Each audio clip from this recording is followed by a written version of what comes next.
ദൈവത്തിനും ഫൗണ്ടമെൻ്റൽ ആറ്റിറ്റ്യൂഡ് അല്ലെങ്കിൽ മനസ്ഥിതി എന്ന് വെച്ചാൽ വ്യത്യസ്തങ്ങളായ ക്ലേശങ്ങൾ ഇരിക്കുന്നവരുടെ ക്ലേശങ്ങളെ അഭിസംബോധന ചെയ്യണമെന്നാണ്.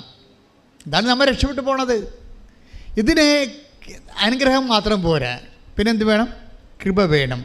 അഡീഷണൽ ദൈവത്തിൻ്റെ ശക്തി നമുക്ക് ആവശ്യമുള്ള മേഖലകളെയാണ് ബൈബിള് കരുണ കൃപയെന്നൊക്കെ പറയണത്. കരുണ കൃപയെന്നൊക്കെ പറഞ്ഞാൽ ബേസിക്കായിട്ട് നോട്ട് ബൈ മെറിറ്റിൽ കിട്ടുന്നതിനാണ് പറയണത്. നോട്ട് ബൈ മെറിറ്റ് വെച്ചാൽ നമ്മുടെ കഴിവില്ല, നമുക്കതിന് കഴിവില്ല. ആ കഴിവില്ലാതെ തന്നെ ഇപ്പോൾ ഉദാഹരണത്തിന് നിയമാവർത്തൻ്റെ 7:7 എടുത്തേ, നിയമാവർത്തനം 7:7, 8:7 എടുത്തേ. കർത്താവ് നിങ്ങളെ സ്നേഹിച്ചതും പറഞ്ഞേ, കർത്താവ് നിങ്ങളെ സ്നേഹിച്ചതും കർത്താവ് നിങ്ങളെ സ്നേഹിച്ചതും തിരഞ്ഞെടുത്തതും മറ്റു ജനതകളെക്കാൾ നിങ്ങൾ എണ്ണത്തിൽ കൂടുതലായിരുന്നതുകൊണ്ടല്ല നിങ്ങൾ മറ്റെല്ലാ ജനതകളെയും കാൾ ചെറുതായിരുന്നു. കൈയടിച്ച് കിടന്നാ ശ്രദ്ധിക്കട്ടെ.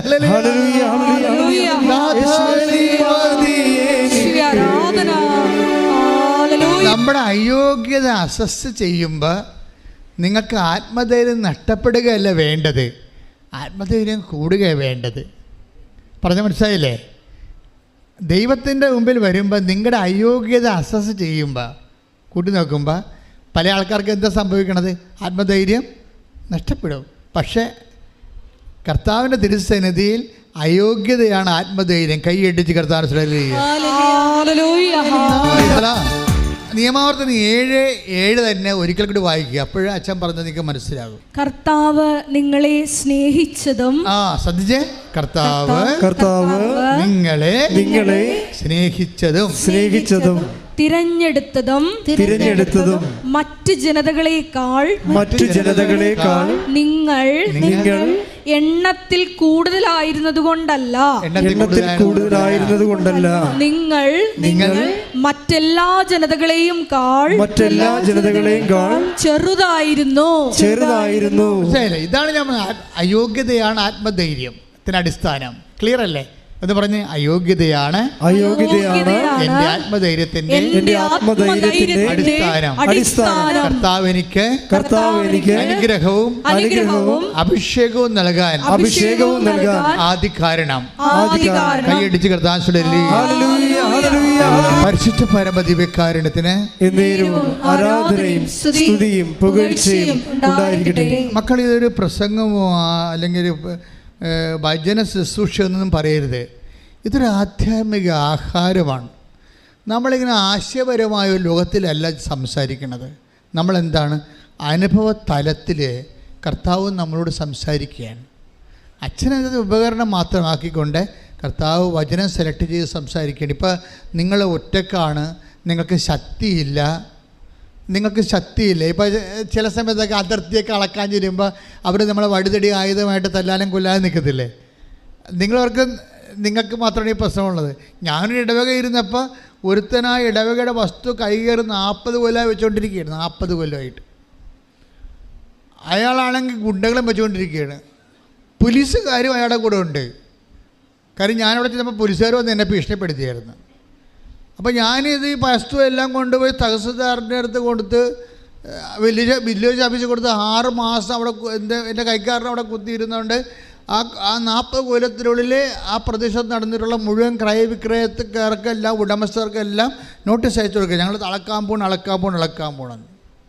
അങ്ങനെ അളന്ന് 6 മാസം കൊണ്ടാണ് കൊടുത്തു തീർത്തത്. 110 അവകാശങ്ങളുണ്ടായിരുന്നു. അതെല്ലാം കഴിഞ്ഞ് അളക്കാൻ വേണ്ടി വന്നപ്പോൾ ഞാൻ കടമ്പറ്റിക്കാരും കൂടി ഞാൻ ജോമാലയം എടുത്ത് അവരവിടെ പണി ചെയ്യാനുള്ള നമ്മളെ വെയിൽ കയറ്റി കെട്ടിയിരിക്കുകയാണ്. കാര്യം നമ്മളുടെ ഒരു 10-20 സെൻറ്റ് പുള്ളി അകത്താക്കി വർഷങ്ങളായിട്ട് കൈകാര്യം ചെയ്തുകൊണ്ടിരിക്കുകയാണ്. ഓരോ അപ്പന്മാരും മരിച്ചു പോയപ്പോൾ പള്ളിയിൽ കുന്തിരിക്കാൻ പോക്കാനും തിരികെത്തിക്കാനും കൊടുത്ത കാശാണ്.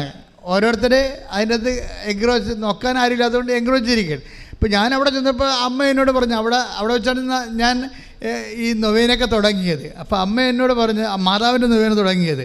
അപ്പോൾ അമ്മ എന്നോട് പറഞ്ഞ് അത് നമ്മുടെ വസ്തുവാണ്, വാങ്ങിക്കണമെന്ന് പറഞ്ഞ്. കാര്യം അമ്മ സഭയുടെ സംഭവമല്ലേ. അപ്പോൾ ഞങ്ങൾ ഈ ഒരു വർക്ക് ചെയ്ത് ഞങ്ങളൊരു 10-12 പേര്, ഞാൻ ജവമാനം ചൊല്ലി, അവർ പണി ആയുധങ്ങളൊക്കെ ആയിട്ട് വേലി കെട്ടപ്പോയി. അളന്ന് കിട്ടിയപ്പോഴുണ്ട് 20 സെൻറ്റ് അവരുടെ അകത്താണ്. അപ്പോൾ അത് 20 സെൻറ്റ് അവരുടെ അകത്തുണ്ടായിരുന്ന വേലിയെല്ലാം പൊളിച്ചപ്പോൾ അവർ പ്രശ്നം ഉണ്ടാക്കി. അപ്പോൾ ഞാൻ എന്നാ ചെയ്ത്, ജവമാനം ചൊല്ലിക്കൊണ്ട് തെങ്ങിൻ്റെ മുടി അവിടെ ഇരുന്ന് ലോഹയിട്ട് ജവമാനം ചൊല്ലിക്കൊണ്ടിരുന്ന്. എന്താണ് ഈ വിഷയം ഭയങ്കര സംഘർഷാത്മകമായ വിഷയമാണ്. നമ്മൾ ജവമാനം ചൊല്ലിക്കൊണ്ട് പോകണേ എന്തിനാ? അന്ന് അമ്മ ഉടമ്പടി തന്നിട്ടില്ല. അത് കഴിഞ്ഞ് 2 കൊല്ലം കഴിഞ്ഞാൽ അമ്മ പ്രത്യക്ഷപ്പെട്ടത്. 2002 ചരിത്രമാണ് ഈ പറയണത്. പിന്നെ 2 കൊല്ലം കഴിഞ്ഞപ്പോഴാണ് അമ്മ പ്രത്യക്ഷപ്പെട്ടത്. കാര്യം വെച്ചാൽ ജീവിതത്തിൻ്റെ എല്ലാ ക്ലേശകരമായ നമുക്ക് ചിലപ്പോൾ 2 തല്ല് വാങ്ങിക്കാനുള്ള സാഹചര്യങ്ങൾ വരെ ഉണ്ടാകുന്ന സാഹചര്യങ്ങളിലും ജവമാലയം പിടിച്ചുകൊണ്ട് പോകും.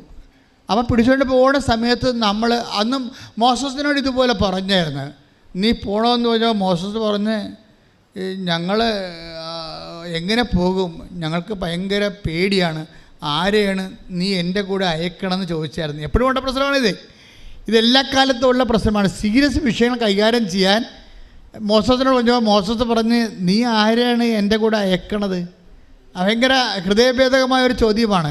33:12 പുറപ്പാടിൻ്റെ പുസ്തകം. ശ്രദ്ധിക്കട്ടെ. ഹല്ലേലൂയ, ഹല്ലേലൂയ, ഹല്ലേലൂയ, ഹല്ലേലൂയ. യേശുവേ നന്ദി. ഹല്ലേലൂയ, ഹല്ലേലൂയ. പുറപ്പാട് 33:12. അതെ. മോശ കർത്താവിനോട് പറഞ്ഞു, ഈ ജനത്തെ നയിക്കുക എന്ന് അങ്ങ് എന്നോട് ആജ്ഞാപിക്കുന്നു. എന്നാൽ ആരെയാണ് എന്റെ കൂടെ അയക്കുക എന്ന് അറിയിച്ചിട്ടില്ല. അപ്പൊ ഈ ആരെയാണ് കൂടെ അയക്കണമെന്ന് അറിയിച്ചിട്ടില്ല എന്ന് പറയുമ്പോ അത് ആരെയാണ് അയക്കണമെന്നുള്ളത് അണ്ടർസ്റ്റുഡാണ്. നമ്മുടെ ചുറ്റും നമ്മളെ സഹായിക്കാനാ, സപ്പോർട്ട് ചെയ്യാനാ നിങ്ങൾ എത്ര ഉടമ്പടി എടുത്തിട്ടും ആരെയും കാണുന്നില്ലെന്ന് പറയുമ്പോൾ ഇത് വിവേചിക്കാനുള്ള ആത്മചൈതന്യം ഉണ്ടാകണം. എന്താണ് പറഞ്ഞിരിക്കുന്നത്? 13:33 മോസസിന് ഉത്തരവുണ്ട്. ആരെയാണ് നീ ഈ ജനത്തെ നയിക്കുക, മുന്നോട്ട് പോകുക എന്ന് പറയണ്ടേ? പക്ഷേ ആരാണ് നീ ആരെ കണ്ടിട്ടാണ് ഇത് എന്നോട് പറയണത്? ആരെയാണ് നീ എൻ്റെ കൂടെ അയക്കണമെന്ന് മോസസ് ചോദിക്കുന്നുണ്ട്. ഇതുപോലെ നിങ്ങൾക്കും അനുഭവം ഉണ്ടാകും. അതായത് ഇപ്പം ഞാൻ ഇൻ്റർവ്യൂവിന് പോകുന്നു, അല്ലെങ്കിൽ ഞാൻ ജോലിക്ക് പോകുന്നു, അല്ലെങ്കിൽ ഞാൻ ഒരു അഡ്മിഷന് പോകുന്നു, അല്ലെങ്കിൽ കേസിന് പോകുന്നു. ആരാണ് എൻ്റെ കൂടെ വരിക? ആരാണ് എനിക്ക് സപ്പോർട്ട് ചെയ്യുക? ആരെയും ഞാൻ കാണുന്നില്ല, ഇതുവരെ ആരും കണ്ടില്ലല്ലോ എന്ന് പറഞ്ഞാൽ അതുപോലുള്ള അനുഭവം നിനക്ക് മുമ്പേ നിന്നെപ്പോലെ ദൈവം ദൗത്യങ്ങൾ അയച്ചിട്ടുള്ള മോസസ് തൊട്ടുള്ള എല്ലാവർക്കും ഉണ്ടായെന്ന ബൈബിൾ പറയണത്. അതുകൊണ്ടാണ് മോസസ് ചോദിക്കണത്, ആരെയാണ് മുന്നോട്ട് പോകുക നീ പറയണ്ടേ? ആരെയാണ് എൻ്റെ കൂടെ അയക്കണത്? അവനും ദൈവം മറുപടി പറയും.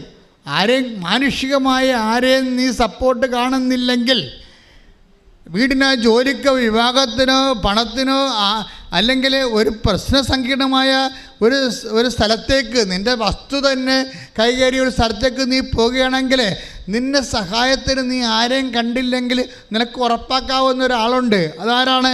33:14 ശ്രദ്ധിക്കട്ടെ. ഹല്ലേലൂയ, ഹല്ലേലൂയ, ഹല്ലേലൂയ. 33:14 കർത്താവ് പറഞ്ഞു, ഞാൻ തന്നെ നിന്നോട് കൂടെ വരികയും ഞാൻ തന്നെ നിന്നോട് കൂടെ വരും.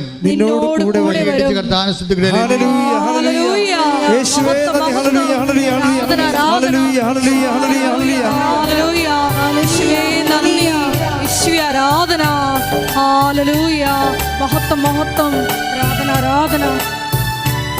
പരിശുദ്ധ പരമദിവ്യകാരുണ്യത്തിന് ആരാധനയും സ്തുതിയും പുകഴ്ചയും ഉണ്ടായിരിക്കട്ടെ.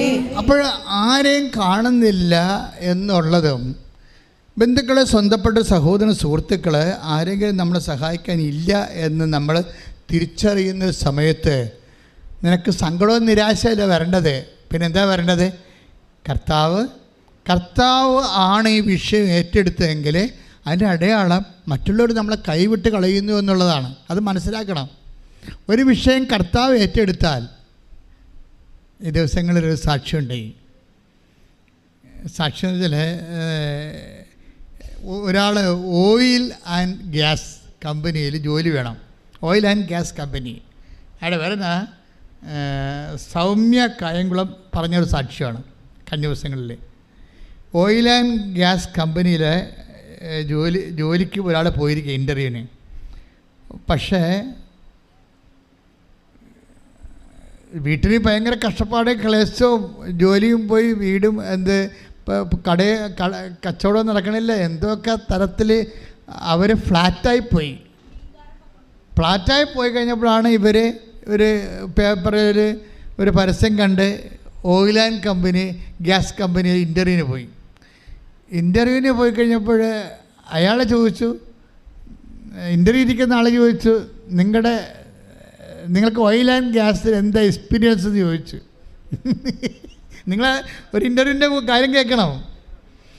നമ്മൾ വചനത്തിൽ ഓരോ കാര്യം പറയുമ്പോൾ നിങ്ങളവർക്ക് അതൊരു ആശയമല്ലേ എന്ന്. ആശയമല്ല, അനുഭവമായിട്ടാണ് ആശയമാകണത്. ദൈവത്തിൻ്റെ കാര്യം ആദ്യം അനുഭവമായിട്ടാണ് അത് ആശയമായിട്ട് വരണത്. മനുഷ്യൻ്റെ കാര്യം ആദ്യം തിയറി ഉണ്ടാകട്ടാണ് പ്രാക്ടിക്കൽ ഉണ്ടാകണത്. നേരെ തിരിച്ചാണ്. അപ്പോൾ എന്താണ് ഇയാളോട് ചോദിച്ചത്, നിങ്ങൾക്ക് ഓയിൽ ആൻഡ് ഗ്യാസിൽ എന്താ എക്സ്പീരിയൻസ്? ഇയാൾക്ക് എക്സ്പീരിയൻസ് ഒന്നുമില്ല. ഇയാളുടെ എക്സ്പീരിയൻസ് എന്താ വെച്ചാൽ ഈ മനുഷ്യൻ ആ സമയത്ത് എന്ത് ചെയ്യുന്നറിയാം, ഉടമ്പടി കാശിലും എടുത്തുകൊണ്ട് തിരുമ്മിക്കൊണ്ടിരിക്കും, വിശ്വാസപ്രമാണം ചൊല്ലിക്കൊണ്ട്.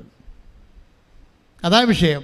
പുള്ളിക്ക് എക്സ്പീരിയൻസ് ഇല്ലല്ലോ, അതിന് മറുപടി പറഞ്ഞില്ല. പുള്ളി മറുപടി പറയാതെ ഉടമ്പടി കാശിലും എടുത്ത് വിശ്വാസപ്രമാണം ചൊല്ലി തിരുമ്മിക്കൊണ്ടിരിക്കും. എന്താണ്, കർത്താവേ നീ മാത്രമേ ഈ ചോദ്യത്തിന് മറുപടി പറയാവുള്ളൂ, എനിക്ക് എക്സ്പീരിയൻസ് ഇല്ലാത്ത ആളാണ്. അപ്പോൾ ഉടനെ ആ മനുഷ്യൻ ഇയാളുടെ ഇത് വാങ്ങിക്കും. എന്താ വാങ്ങിക്കണേ? ഫയൽ വാങ്ങിക്കും.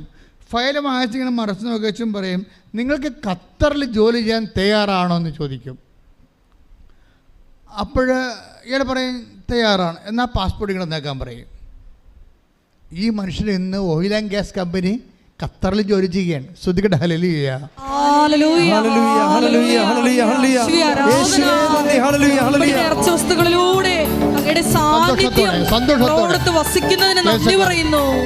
സന്തോഷം പറയണത് അതായത് വചനപ്രഘോഷണത്തിൻ്റെ ഒരു പ്രാഥമിക രീതിയാണ്. എന്താണത്?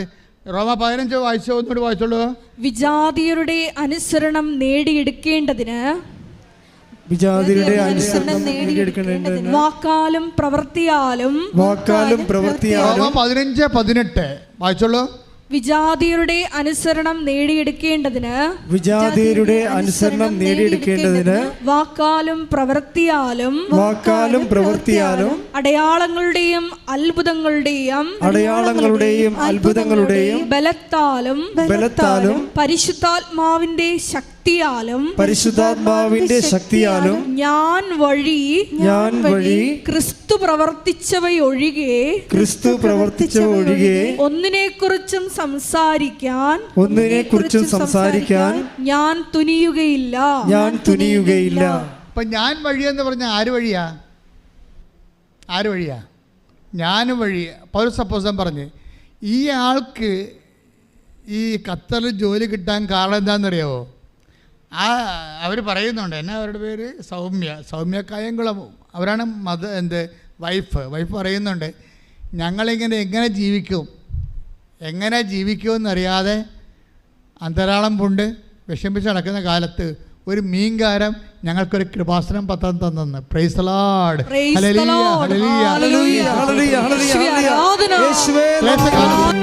ജേഷേ ആ പാട്ടൊന്ന് പറഞ്ഞു കൊടുത്തേ. നിങ്ങളത് ഏറ്റു പറയുക ആ പാട്ട്. ക്ലേശകാലത്ത് കൂടാര വിരിപ്പാൽ എന്റെ പ്രിയൻ എന്നെ ഇരുത്തും. അല്പകാലം കഴിഞ്ഞ് ഉയർന്നതാം പാറമേൽ എന്നെ അവൻ കയറ്റി നിർത്തും. ഒന്നുകൂടി പഠിക്കുക. ക്ലേശകാലത്ത് കൂടാര വിരിപ്പാൽ എന്റെ പ്രിയൻ എന്നെ ഇരുത്തും. അല്പകാലം കഴിഞ്ഞ് ഉയർന്നതാം പാറമേൽ എന്നെ അവൻ കയറ്റി നിർത്തും. അപ്പം ക്ലേശകാലത്ത് നമ്മളെ കർത്താവ് എൻ്റെ പ്രിയൻ എന്നെ കൂടാരത്തിൽ ഇരുത്തുമെന്നാ. ഈ കൂടാരത്തിലാണ്, മഹാകൂടാരത്തിലാണ് കൃപാസനം ഉള്ളത്. പഴയ നിയമത്തിൽ കർത്തൃ സന്നിധാനം അവിടെയാ മോശ കയറി പോണതും മേഘങ്ങൾ വന്ന് കൂടാരത്തെ മൂടുന്നതും ജനങ്ങൾ കവർന്നു വീണ് അവരവരുടെ കൂടാരങ്ങളുടെ വാതിൽക്കൽ ആരാധിക്കുന്നതും മഹാകാഴ്ചയാണ്. അപ്പോൾ പഴയ കാലങ്ങളിൽ ദൈവമായിട്ട് ജനം ഉടമ്പടി ചെയ്താണ് ഈ ക്ലേശകാലങ്ങളെ അതിജീവിക്കുന്നത്. കാര്യം എന്താണ്? ക്ലേശകാലങ്ങളിൽ നമ്മുടെ കഴിവ് അനുസരിച്ച് അതിനേക്കാൾ വലിയ ജീവിത ആവശ്യങ്ങൾ നമുക്ക് വരും. നമ്മുടെ ജീവിത ആവശ്യങ്ങൾക്ക് പറ്റുന്ന ഒരു കഴിവ് നമുക്കുണ്ടാകത്തില്ല. അതുകൊണ്ടാണ് ദൈവം പറഞ്ഞത്, നിൻ്റെ വണ്ണവും എണ്ണവും കണ്ടല്ല ഞാൻ നിന്നെ തിരഞ്ഞെടുത്തത്, ഞാൻ നിന്നെ സ്നേഹിച്ചത്, നീ എണ്ണത്തിൽ കുറഞ്ഞത് തന്നെയാണ് നിന്നെ സ്നേഹിക്കാൻ കാരണമെന്ന്. കാര്യം ഞാനാണ് ദൈവം. ശ്രദ്ധിക്കട്ടെ. ഹല്ലേലൂയ, ഹല്ലേലൂയ, ഹല്ലേലൂയ. യേശുവേ നന്ദി, ഹല്ലേലൂയ, ഹല്ലേലൂയ, ഹല്ലേലൂയ, ഹല്ലേലൂയ. യേശുവേ സ്തുതി, ഹല്ലേലൂയ.